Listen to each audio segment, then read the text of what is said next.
Pakikibaka laban sa 10,000 ibang lahi kabanata 10 nagpapatuloy. Isa nakatayo sa isang kabundukan ang ating bida habang nakatanaw sa malayo. Kasama niya ang mga alaga niyang nagbagong lobo. Sa kabilugan ng buwan napakaraming lobo. Tinitingnan ni Nanding ang kanyang biodata level 7 na beast timing kayang mag-alaga ng level 6 na hayop. Samantala ang convoy ni na Congressman Lei Yokai at mga atabs nito. Sinabi ng bodyguard nito na may mga nagbagong lobo sa di kalayuan sakop ng teleportation. Tuwang-tuwa naman si Congressman Lei Yokai diretso daw sila sa mga lobo para mateleport nila ito at makauwi na. At napatanong siya bigla dahil nakarinig siya ng ingay mula sa paligid. Tinitingnan din ito ni bodyguard at pinagpawisan siya ng malamig. Dahil napapaligiran sila ng napakaraming nagbagong lobo. Napatanong na lang si Congressman Lei Yokai papaano ito nangyari wala silang kamalay-malay kailangan daw nilang makapunta agad sa teleport area. Sinabi ni bodyguard na 1 kilometro lang ang kayang i-teleport nito ang dami ng nagbagong lobo ay 10 kilometro kailangan daw nilang malagpasan ang sakunang ito. Naghiwalay ng landas ang 3 sasakyan para makatakas sa mga nagbagong lobo. Sa hindi kalayuan pinapanood sila ni Nanding maganda raw ito para sa kanya. Dahil sa kabilugan ng buwan malakas ang mga nagbagong lobo. Kailangan pa daw niyang damihan ang alagang nagbagong lobo para tapusin ang mga kurakot sa pamahalaan. Ginamit na ni Nanding ang lakas ng beast timing nagpakawala ng maraming enerhiya. Ginamit niya ito sa mga nagbagong lobo na humahabol kay Congressman. Umaabot na sa 100 at 1,000 level 5 nagbagong lobo ang naging alaga ni Nanding. Tumigil ang mga nagbagong lobo sa paghabol napasabi si Congressman na may taga-alaga ng hayop beast timing malapit sa kanila. Baka sa mukha nito ang tuwa dahil ligtas na siya sa kapahamakan. Ngayon lang daw sila nakakita ng isang malakas na beast timing sa Manila City kailangan daw nila itong makilala. Inutusan ng ating bida ang 100,000 nagbagong lobo. Atakihin ang grupo ni Congressman Lei Yokai. Lumusab na ang mga nagbagong lobo na bigo daw ang beast timing dahil pinalibutan sila ng mga lobo. Nag-utos si Congressman Lei Yokai na paputukan ang mga nagbagong lobo.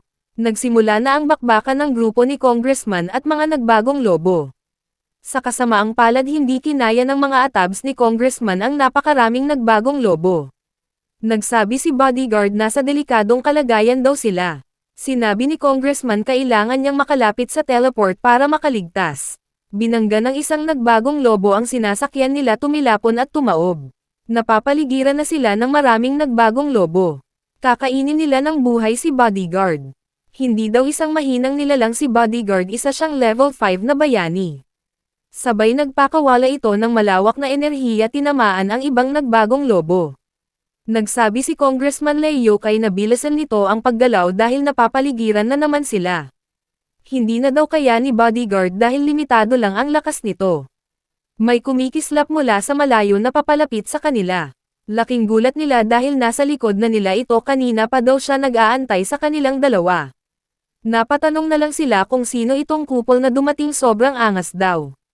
Laking gulat nila nang tanggalin nito ang maskara si Nanding na gwapo. Sinabi nila na si Nanding daw ang beast timing gusto silang patayin. Tama daw sinabi nila may balak siya kay Congressman. Kapag ginalaw niya daw si Congressman hindi lang siya ang mapaparusahan kasama na ang pamilya ng ating bida. Wala daw pag-asa si Congressman makatakas sa kamay ni Nanding.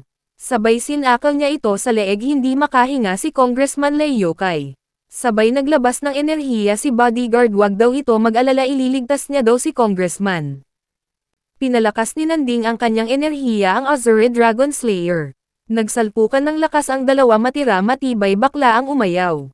Hindi makagamit ng enerhiya si bodyguard malakas daw na bayani si Nanding.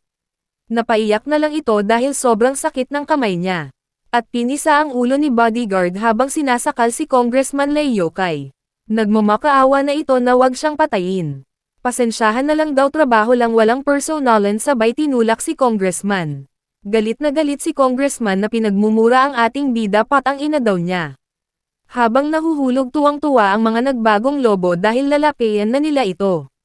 At bumagsak na si Congressman sa kamay ng mga nagbagong lobo pinagpestahan nila ito at doon na rin nagwakas ang kwento ng buhay ni Congressman Lei Yokai.